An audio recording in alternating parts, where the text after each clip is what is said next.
Boa noite, meus amigos do Jefa, que bom estar com vocês aqui de novo. O tema que nós vamos estudar hoje, ele foi retirado do Evangelho segundo o Espiritismo, capítulo 21. Esse capítulo se chama Falsos Cristos e Falsos Profetas. E a gente vai falar dos itens 1 e 2, que é justamente uma frase bem conhecida que a gente costuma repetir, muitas vezes até sem refletir sobre essa frase, que é pelos frutos que se conhece as árvores. Conhece-se as árvores pelos seus frutos. E é interessante a gente refletir sobre frases que a gente usa, né? Muitas vezes de forma até inadvertida, a gente usa erradamente determinadas frases. É interessante a gente ver de onde elas vieram, como elas surgiram. E hoje a gente pode refletir de que árvore o estudo do Evangelho está falando nesse capítulo 21. Essa árvore é uma alegoria, uma metáfora, um exemplo para nós falarmos de nós mesmos. Né? Tem um texto no livro Fonte Viva, uma psicografia de Chico Xavier, onde Emmanuel nos coloca que características a gente vai encontrar uns nos outros, nas árvores da vida que somos, e que características que nos mostram o que realmente é aquela árvore ou não, são apenas superficiais. Então, Emmanuel nos mostra, nos conta nesse texto do Fonte Viva, o capítulo 4, onde ele fala que a árvore da vida, ou cada árvore que somos, não vai ser conhecida pelo seu porte físico. Se ela é grande, pequena, alta, baixa, gordinha, não vai ser o porte físico que vai mostrar se essa árvore, que árvore é essa pessoa. Se ela é uma pequena moita ou se ela é uma árvore enorme, se tem brotinhos verdes ou não, se ela tem os seus filhotinhos, né, as suas mudinhas ou não, como essas mudinhas são, não é isso que vai dizer que pessoa aquela árvore é, que árvore é aquela pessoa. Não vai ser pelo seu aspecto árido, ou assim com as suas pontinhas ressecadas, não vai ser pelo aspecto vibrante que determinada pessoa, determinada árvore possa ter, nem se ela tiver uma apresentação desagradável, não vai ser a idade, né? E a gente sabe disso, porque a idade não necessariamente traz sabedoria, não vai ser o aspecto frágil, o aspecto rústico, o aspecto delicado, nem mesmo se ela tem flores perfumadas ou não. Não é isso que conta daquela pessoa. Não é o externo, não é o que a gente vê.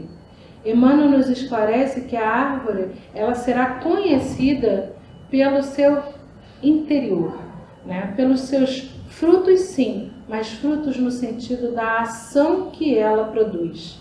Muitas vezes a gente trata como expressão semelhante, né? Filho de peixe, peixinho é, como um filho é parecido com o pai ou o filho é parecido com a mãe, mas essa expressão pelos frutos se conhece a árvore não tem relação com os filhos que você possa gerar. Né? Tem relação com os atos que você coloca na sua vida. Principalmente na vida de relação, na vida em comunidade, na vida em sociedade, na vida a dois, na vida em família. São os atos que você produz que dão a conhecer que tipo de árvore você é.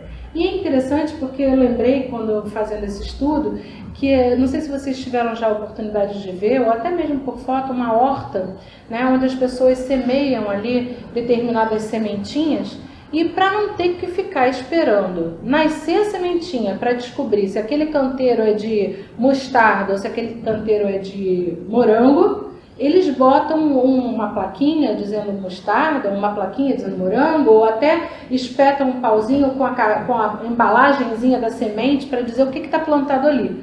Justamente para não ter que esperar, para ver pelo fruto que vai dali nascer, para identificar que árvore que é aquela que foi plantada, ou que alimento foi plantado ali. E por que se faz isso, né? Porque uma determinada árvore precisa de mais rega, precisa de mais cuidado, precisa de sombra, precisa de sol, precisa de luz, precisa de calor, precisa de adubo, e a outra não necessariamente vai precisar das mesmas coisas. Se a gente precisar esperar para saber como é que eu vou tratar uma e outra, eu vou tratar desde o começo errado e não vai nascer nem morango, nem mostarda. Então, essa identificação faz com que a gente tenha plantado morango e espere colher morango. Tenha plantado batata e espere colher batata. Assim na nossa vida, o que a gente plantar, o que a gente semear, a gente vai colher. Assim nas árvores que somos, os frutos que dermos, as ações que tivermos, vão gerar a colheita que nós esperamos, né? A gente usa também uma expressão para falar sobre isso. Plantou vento, colhe tempestade. A gente usa também, né? O conhecimento popular, muitas vezes, ele acaba fundindo numa expressão de fácil memorização esses conhecimentos que são mais profundos. Mas o Evangelho do Cristo, ele é todo, ele é integralmente pedagógico, assim como a vida. Não existe nada em nossa vida que não tenha uma oportunidade de conhecimento, de aprendizado. Nada. Por melhor que seja, ou por pior que seja a circunstância, a nossa vida é inteiramente pedagógica. Se não tiver nada para aprender, aquela circunstância certamente será retirada da sua vida. Porque não tem nada para aprender, para que vivenciar aquela circunstância, né? Então nós temos uma natureza íntima, nós temos essas sementes que vamos plantando ao longo do caminho, e se a gente planta preconceito, a gente vai colher preconceito, se a gente planta irritação, a gente vai colher irritação, se a gente planta fofoca, se a gente planta ciúmes, a gente vai colher tempestade. Né? Não adianta a gente plantar cebola e querer colher batata. A safra de aborrecimentos vai ser garantida a depender da semente que a gente usou. E isso faz com que a gente comece a pensar, a cada situação que vivemos desagradável, que sementes eu poderia ter escolhido. Se a gente para pensar uma situação desagradável que eu estou vivendo, eu falo, que sementes eu plantei? Que sementes eu poderia ter plantado? Que escolha eu fiz no meu caminho para que hoje eu esteja colhendo essa circunstância que estamos vivendo? Porque todas as nossas circunstâncias se originam. Pode ser que a gente nem lembre, porque pode ser que não seja dessa vida, pode ser que seja de outra vida, mas todas elas se originam em alguns atos e fatos que vivemos. Muitas vezes nessa própria encarnação, muitas vezes em uma outra encarnação. Mas muito bem, né? A gente tem o hábito, né, de falar assim, ai, desculpa, eu falei sem pensar. Ah, foi sem querer. Mas isso não é uma verdade. Porque mesmo esse fruto que nós estamos dando, que é um pensamento, é uma fala que a gente diz que foi impensada, que foi sem querer, essa também, antes de virar uma fala, passou pelo nosso pensamento. Ah, mas foi inconsciente. Né? Foi inconsciente na medida que a gente deixa inconsciente esse pensamento. Por exemplo, o marceneiro resolve fazer uma mesa. Antes de fazer a mesa, antes de pegar madeira e tacar-lhe prego, ele vai pensar. Resolvi fazer uma mesa. Essa mesa vai ser alta ou baixa, grande ou pequena, vai ser de madeira, vai ser de compensado, vai ser de vidro, vai ser de ferro. Antes da execução daquele ato, ele pensou. Então, quando a gente fala, desculpa, eu falei sem pensar, a gente não falou sem pensar. Ainda que de forma inconsciente, passou em algum momento e a gente alimentou essa sementinha, a gente alimentou esse pensamento e ele se transformou, então, num ato, numa palavra que depois a gente diz que falei sem pensar. E quando a gente já chega num momento que a gente fala, não, Patrícia, mas agora eu não falo mais sem pensar, não. Eu prefiro ficar quieto. Mas a gente pensou. Então a energia se colocou, a energia se manifestou, ainda que sem palavras. E aí, eu queria contar para vocês, dividir com vocês, talvez vocês já conheçam, uma história contada por Humberto de Campos no livro Cartas e Crônicas, é uma psicografia de Chico Xavier. E essa história é a história de Belarmino Bicas. Essa história é muito interessante, para mim particularmente, porque eu me identifico. Né? Carapuça serve perfeitamente para mim e para o Belarmino Bicas. Então Humberto nos conta que depois de uma festa beneficente lá no plano espiritual, onde ele, Humberto, e este amigo estavam trabalhando, esse amigo virou e para Humberto falou assim, olha Humberto, eu soube que você dispõe de algumas facilidades para fazer as nossas histórias do plano espiritual serem psicografadas e serem lidas, ouvidas pelos encarnados. E eu queria te contar, compartilhar com você uma história, a história da minha vida. porque para dar a conhecer essa história aos desencarnados, porque ela pode ser útil. Tá aí, como é que é essa história, então, Humberto diz. E esse Belarmino Bicas, então, começa a contar para Humberto o seguinte: Humberto, eu desencarnei com 58 anos de idade, após 20 anos de trabalho espírita. Então, ele abraçou o espiritismo com 38 anos de idade e veio a desencarnar com 58 anos de idade. E ele conta para Humberto que ele sempre teve um temperamento muito difícil, que ele era irascível, né? Um temperamento difícil, e que desde que ele começou na casa espírita, quando ele percebeu, né, que esse temperamento dele podia ser modificado, ele começou a organizar uma anotação, um relatório dos seus comportamentos difíceis, né? E ele foi apontando cada comportamento, cada causa, o que tinha levado àquele comportamento, né? Sabe aquela revisão diária que Santo Agostinho diz para a gente fazer? Eu penso, quando eu li essa história, eu pensei, Belarmino devia chegar em casa e devia fazer a revisão diária dele, anotando esses comportamentos que ele teve ao longo do dia. E aí ele continua, ele fala assim: os meus aborrecimentos foram tantos que, apesar dos conhecimentos espíritas assimilados, eu suprimi 22 anos da minha encarnação. Porque o meu planejamento encarnatório dizia que eu viveria até os 80 anos de idade. Mas, com este comportamento que eu tive, esse temperamento que eu tive, eu suprimi 22 anos de encarnação da minha vida. E eu só percebi isso desencarnado, lógico. Tivesse eu percebido lá, enquanto fazia a listinha, teria mudado para viver, né, mais 10 anos. Não, só percebi isso depois que eu desencarnei e que eu percebi, inclusive, que eu poderia ser enquadrado como um suicida indireto, na medida em que as minhas próprias atitudes levaram a minha desencarnação 22 anos antes.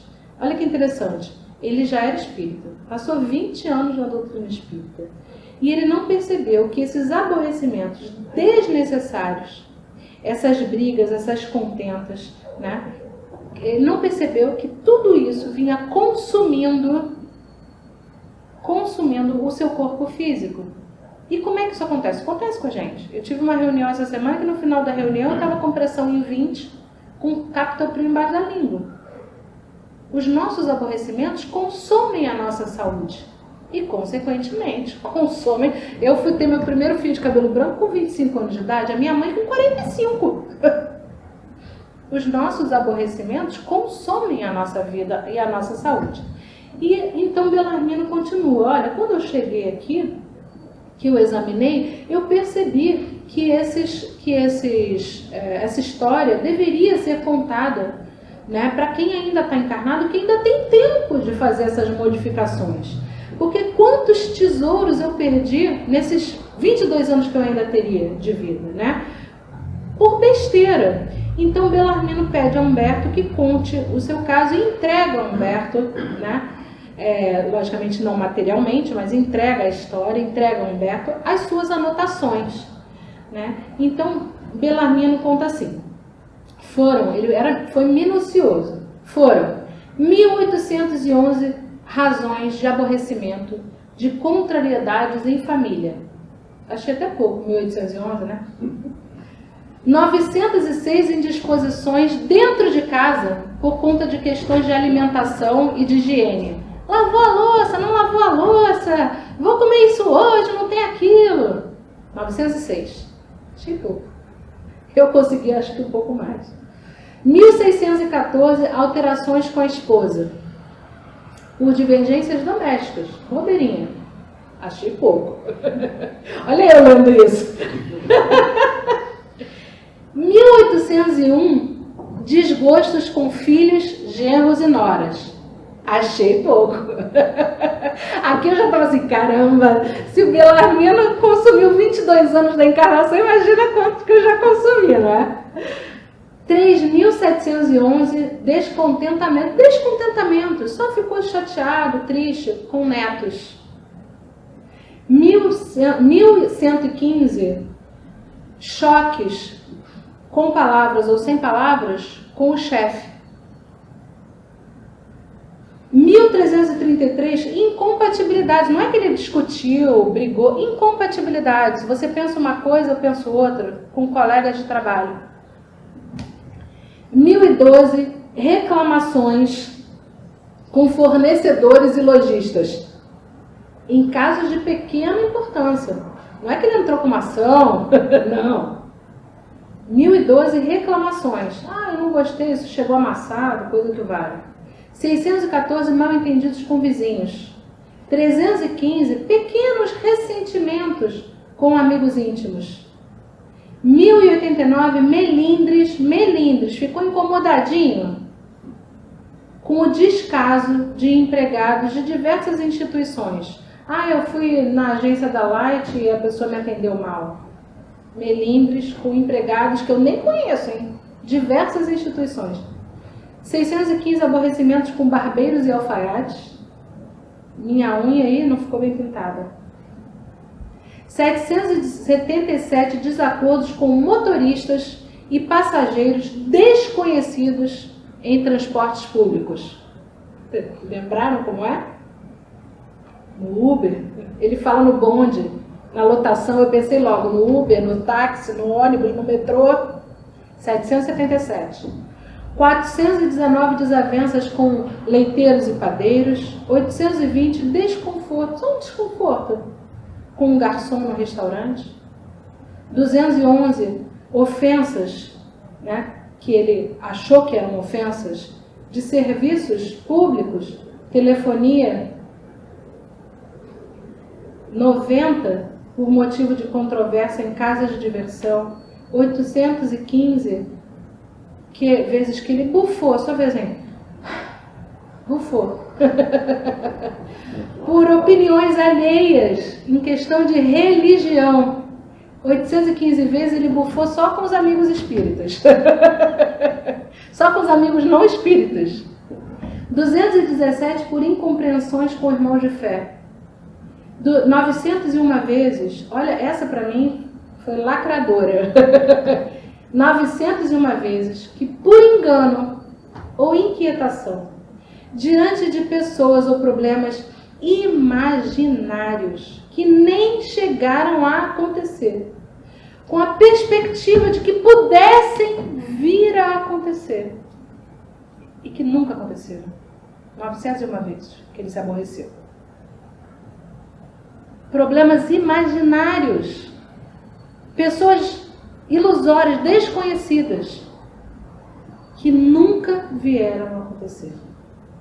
Então, no seu relato, Humberto conclui dizendo o seguinte: foram 16.386 dissabores totalmente dispensáveis. Imagino que os sérios ele não tenha nem anotado. Esses são os dispensáveis. Nos últimos 20 anos de encarnação, onde ele já era espírita, já estava iluminado, né, pela doutrina espírita, e que consumiram da vida dele 22 anos que ele ainda teria de encarnação. E Humberto conclui: ainda que possa nos parecer um relato exagerado, né, Humberto de Campos, Humberto decide contar a história de Belarmino, porque ele entende importante para nós prevenirmos desequilíbrios e enfermidades decorrentes dos nossos pequenos aborrecimentos do dia a dia, que podem efetivamente nos levar a uma desencarnação antecipada, não é? Então, que árvore foi Belarmino? Olha que relato perfeito que ele nos contou da árvore que ele foi. Que frutos, que ações ele mesmo identificou ao longo de 20 anos, já como espírita, dessa árvore que ele era. Aliás, ele faz questão de frisar em vários pontos do texto: eu já era espírita. E olha que eu já era espírita, hein? Olha que eu já era espírita. Ele faz questão de frisar. O que possivelmente aconteceu com Belarmino? Quando ele tomou contato com a doutrina espírita, ele passou a ter uma clareza de que aquilo não estava legal. Ele não tinha ainda a clareza, que ele só veio a ter depois de desencarnado, que aquilo, inclusive, consumia anos de vida. Mas ele já começou a ter uma clareza de que aqueles aborrecimentos dispensáveis, inúteis, não estavam legais. Tanto que ele começou a fazer o relatório. Só que ele não conseguiu colocar na sua vida, naquela encarnação, pelo menos, enquanto encarnado, as atitudes necessárias que ele certamente, se ele tomou contato 20 anos com a doutrina espírita, certamente ele tomou contato com atitudes que seriam possíveis. Mas ele, como muitos de nós, conhecia a doutrina, mas não praticava a doutrina. Ele era uma árvore do conhecimento material, mas não era uma árvore do conhecimento espiritual. Provavelmente, como muitos de nós, ele frequentava o centro espírita 2, 3, 4, 5, 7 dias na semana. Ele era espírita, praticava espiritismo na casa espírita, provavelmente. E olha que ele teve 900 aborrecimentos com colegas de fé, então. Mas como que ele vivia a doutrina na sua vida? E essa é a grandeza do espiritismo, né? A nossa religião é cristã. Nós somos da religião cristã. A doutrina pela qual nós vivemos a religião cristã é o espiritismo. Doutrina espírita, filosofia espírita é modo de vida. Não é conhecimento parado, estanque. É conhecimento em evolução. É conhecimento que se experimenta. Olha até o meu movimento, ó. Como se a gente só vivesse lá fora. Aqui dentro a gente não vive, está numa bolha. Doutrina espírita se vive com o marido que está roncando do lado. Doutrina espírita se vive com o cachorro que está pedindo para ir na rua. E a gente está com preguiça porque está chovendo, né? Doutrina espírita se vive com o ônibus que a gente entrou apertado. Doutrina espírita se vive no empurrão que a gente levou no metrô.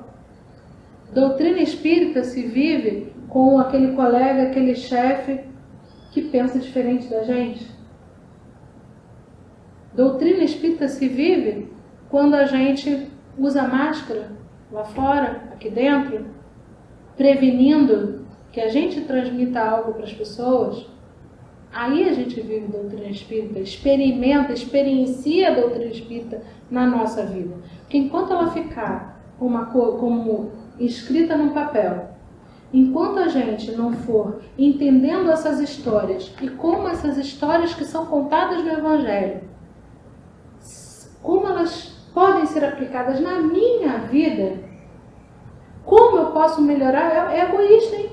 É egoísta viver a doutrina espírita. Como eu posso melhorar a minha vida? Como eu posso melhorar a vida dos que estão aqui ao meu redor? Como eu posso melhorar a vida da minha comunidade, da minha sociedade? É egoísta, hein? Ser bom é egoísta. Porque como eu posso ser a minha melhor versão? Como eu posso me certificar de que eu sou um fator de soma nas relações que eu tenho e não um fator de divisão? E não um fator desagregador? Sabe aquele que a gente chama aí? Chegou o espalha-rodinha? Como eu posso me certificar que eu não sou o espalha-rodinha? Como eu posso colocar na vida de relação, na minha casa, no transporte que eu uso, né, com o meu chefe, com o meu colega de trabalho, com o meu vizinho, meu colega de centro espírita, como eu posso colocar a minha melhor versão? Então, se a doutrina espírita não gerar este tipo de reflexão, a gente não pode dizer que está vivenciando a doutrina espírita. Quando a gente começa a ler o Evangelho segundo o Espiritismo, primeiro e segundo parágrafo da introdução do Evangelho, ali a gente descobre que o Evangelho trata da evolução moral, dos ensinos morais do Cristo. O que são os ensinos morais? A forma como a gente leva a vida, a forma como a gente responde à vida. A vida nos apresenta uma história e como que a gente responde àquela história? Isso é vivência moral. lá na introdução do Evangelho, nos diz, olha, nós não vamos tratar aqui no Evangelho segundo o Espiritismo dos milagres. E quantas vezes a gente só está interessado na fofoca do milagre. A gente não vai tratar aqui da vida da vida premonitória, vamos dizer assim, do Cristo. E quantas vezes a gente não está interessado só na vida premonitória? No mundo que será? No se eu fizer isso, o que vai acontecer? O que eu fui na encarnação passada? O que eu vou ser na próxima? A gente está interessado nisso. Enquanto o Evangelho nos diz, nós aqui não vamos tratar disso. Ou seja, se você está interessado nisso, não é aqui que você vai achar. Aqui você vai achar o estudo da evolução moral do espírito. Então, se o Espiritismo não faz na nossa vida, como não fez na do Bellarmino, 20 anos de diferença que poderia ter feito, né? Onde ele pega os estudos, os ensinamentos da doutrina espírita, da filosofia espírita e coloca na sua vida, a gente vai passar por ela como ele passou, simplesmente anotando o que é bom e o que é ruim e não fazendo o movimento seguinte, que é o movimento da mudança necessária, da mudança tão necessária que a gente precisa fazer. Então, amigos, eu espero que vocês tenham gostado da história de Bellarmino. Eu particularmente gosto muito dessa história, encaixa para mim como uma luva. E que a gente possa no nosso dia a dia, né, ao invés de ficar só dizendo a doutrina, ficar vivendo a doutrina, né? A gente precisa colocar o Espiritismo na nossa vida e isso certamente vai nos levar a mais tempo de paz aqui entre nós encarnados. Obrigada, boa noite para vocês.